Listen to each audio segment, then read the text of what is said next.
Olá, boa tarde! Está no ar mais uma edição do NIT Notícias. Semana do Assistente Social da Universidade Tiradentes comemorou 80 anos de profissão no Brasil. Uma profissão que está baseada no compromisso com quem sofre com as desigualdades diárias é o serviço social, que completa 80 anos de atuação esse ano. A profissão de serviço social no Brasil, ela se inicia na década de 30, num momento em que a questão social, ou seja, os conflitos que existiam entre as classes estabelecidas na sociedade, era compreendida como uma questão de polícia, uma questão que deveria ficar em separado. E essa profissão, ela surge para minimizar esses conflitos. A 15ª Semana do Assistente Social e o 10º Encontro dos Egressos do curso de Serviço Social da UNIT reuniu estudantes e professores da área. A gente sempre faz essa atividade articulada ao Conselho Federal de Serviço Social e o Conselho Federal de Serviço Social encaminhou a proposição de trabalharmos em todo o Brasil os 80 anos da profissão de serviço social. Palestras e discussões do encontro giraram em torno da comemoração pelos 80 anos do surgimento da profissão no Brasil, bem como a atuação profissional. Não é possível ao profissional de serviço social hoje pensar que você sai da universidade e você sai pronto. Ninguém sai pronto. Interpretar a realidade no sentido de decifrar. Porque o tempo que você está na universidade, e eu acho que isso cabe a qualquer profissional, o tempo que você está na universidade, você numa faculdade ou num curso superior, a realidade lá fora, ela pode se aparecer de uma determinada forma.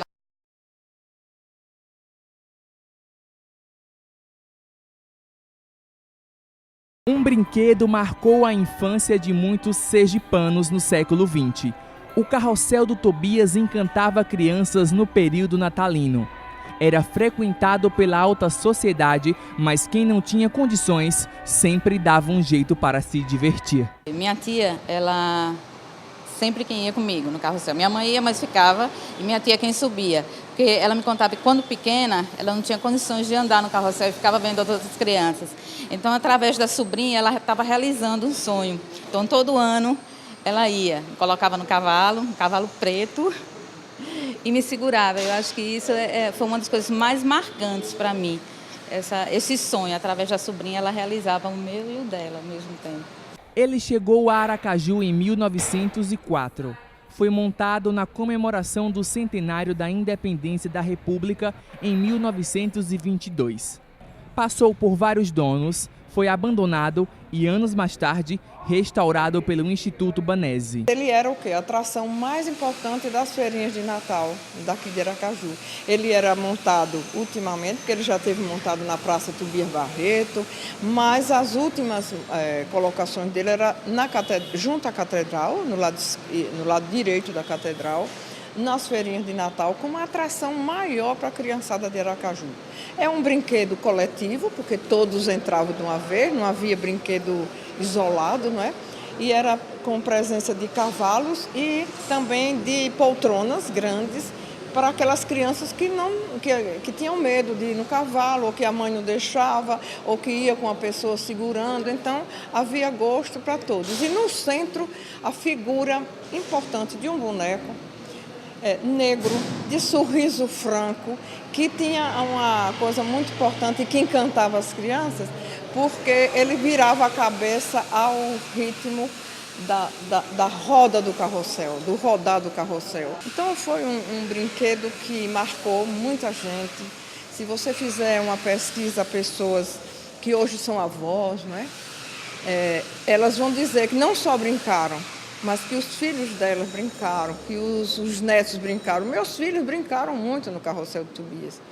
Então, esse encantamento faz parte da nossa cultura popular. Seja de qual for o ângulo, o carrossel traz consigo lembranças de um tempo que marcou várias gerações. Ao assumirmos a responsabilidade de guardiã do Carrossel de Tobias, aqui no Centro Cultural, nós também estamos com a história dele. A pesquisa foi feita também pelo Instituto Banese, a professora Rosivânia foi uma, o próprio Wilder, que é filho do último dono do Carrossel, do Milton Santos.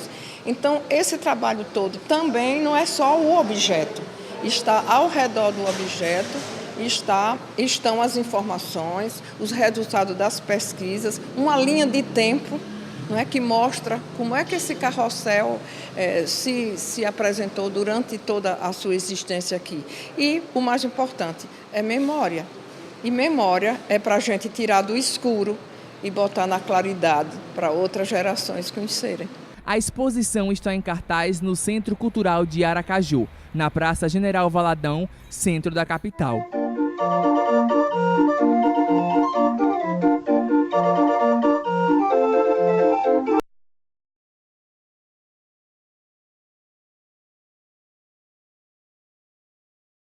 A fila que se formou na porta do auditório indicava o interesse das pessoas pelo tema. Dentro, espaço lotado e todos aguardavam com expectativa pelo início da palestra.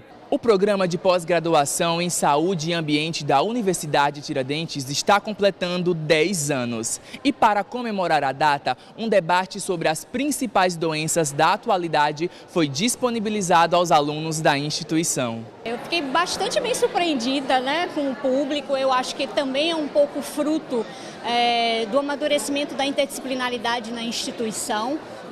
E do fato do programa ele ter essa característica, ele tem uma inserção com a graduação muito intensa.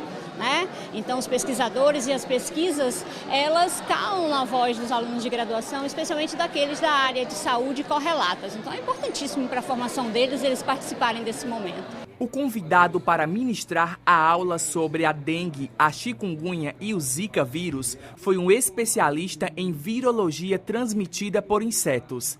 Ele é referência quando o assunto é o mosquito Aedes aegypti. Nós temos aí 35 anos de epidemia de dengue, e de 2 anos para cá a gente teve a introdução, lá mais ou menos na época da Copa, a gente teve a introdução do zika e do chikungunya. E a gente tem sofrido alguns casos aí, de chikungunya que está bastante presente, e zika a gente não tem noção do número de casos que está acontecendo. A gente teve aí uma estimativa do Ministério da Saúde que estaria entre 400 mil e 1 milhão e 400 casos, 1 milhão e 400 mil casos. Mas a gente não tem como mensurar isso de verdade, não tem como saber se esse é um número real. A conduta correta para a diminuição dos casos todo mundo já sabe, mas não custa reforçar a luta contra essas doenças. Nunca é demais frisar, A gente está vendo aí que está a notícia na TV, o Exército, as escolas, todo mundo trabalhando nesse sentido, porém o índice ainda não baixou tanto quanto nós gostaríamos. Então, quanto mais os alunos estiverem aprendendo, percebendo qual é a importância de evitar, principalmente, já dizia nossa avó, é mais barato prevenir do que remediar. Então, se a gente estiver passando essas informações para eles estiverem levando isso para suas casas, para os seus ambientes de trabalho, o efeito multiplicador será muito maior. Preocupados com a situação, alunos da UNIT buscaram mais informações sobre a incidência das doenças. E o aprendizado adquirido nesse encontro deve ser levado ao maior número de pessoas possível. A extinção desse mosquito depende muito da população. Você não deixar a água parada, botar em vasos de plantas, isso vai muito por parte da população. Eu acho muito interessante, e para mim também como um conhecimento, porque eu posso estar passando esse conhecimento para outras pessoas. Ainda sem muitas respostas concretas sobre casos no Brasil, o bom mesmo é seguir as dicas de quem entende do assunto. O mais importante não é o repelente, não é você colocar velinha de citronela, você colocar manga comprida. Na verdade, é você combater o mosquito transmissor que é o Aedes aegypti. E como você faz isso? Você faz isso cuidando da sua própria casa, cuidando do seu quintal, procurando dentro de casa os focos que possam ser criadores do mosquito.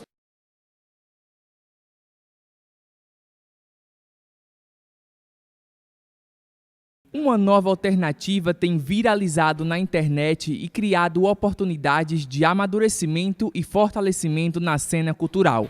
É o crowdfunding. Ele nasce com a cultura digital e é bem interessante nesse sentido porque ele amplifica de forma assim absurda as formas colaborativas. Ou seja, nós temos duas formas, nós temos o crowdfunding e o crowdsourcing. Então o crowdsourcing é uma plataforma de colaboração, nós utilizamos muito no jornalismo. E o crowdfunding é a famosa vaquinha virtual, ou seja, você acaba fazendo com que as pessoas que queiram realizar projetos, no caso da música especificamente, que essas pessoas elas ajudem na produção e quando o produto final estiver pronto, elas recebem em casa. Então a gente percebe muito isso com escritores que pedem a ajuda através do crowdfunding. De você R$20, se deposita na conta do autor R$20 para ajudar na produção do livro e quando esse livro é lançado, ele manda para sua casa. Então isso é uma forma muito bacana de colaborar, de ajudar, principalmente essa cena independente, que não tem financiamento, que não tem apoio cultural, enfim, não tem patrocínio. E o crowdfunding, ele vem crescendo muito, muito mesmo. Inclusive, já existem sites específicos para isso. Ou seja, você coloca lá a sua demanda e já tem sites como Vaquinha Virtual, por exemplo, e você vai divulgando entre os amigos e pelas redes sociais, isso vai se multiplicando pela cultura do compartilhamento. E você consegue ter um alcance, uma visibilidade muito grande para o seu trabalho. Então, é uma revolução, né? Mais uma revolução que a cultura digital traz. A Couto Orquestra foi uma das pioneiras a utilizar o financiamento coletivo em Sergipe. A gente conseguiu a verba para gravar, mixar e masterizar o disco. E o projeto foi bem sucedido, a gente conseguiu arrecadar a grana que a gente precisava, né? Para esses objetivos. A banda de Bajos também aderiu à ideia e está na arrecadação de doações para o novo CD. Como a gente sempre produziu nossos materiais de forma independente, sempre com nossa graninha assim, de show, de venda de merchandising, a gente viu essa ferramenta como uma ferramenta que tinha um perfil mais legal assim, já para as bandas independentes, de fazer essa arrecadação de material ou de grana, de verba, sendo que a banda está oferecendo em troca um material exclusivo, CDs, DVD da banda, vinil, camisetas, posters. E é massa porque a gente consegue ter uma relação com o fã mais próxima, os fãs vão lá, apoiam, tá comprando um produto, mas está ajudando ao mesmo tempo a produção de um novo álbum, que eles estão ansiosos para escutar, ao mesmo tempo que a gente está ansioso também para lançar o material e precisando de uma verba para investir nessa produção. Acho que é a ferramenta perfeita para a cena independente da música e da arte em geral mesmo assim. A meta é chegar à casa de R$38 mil. Para isso, uma mobilização está sendo feita nas redes sociais.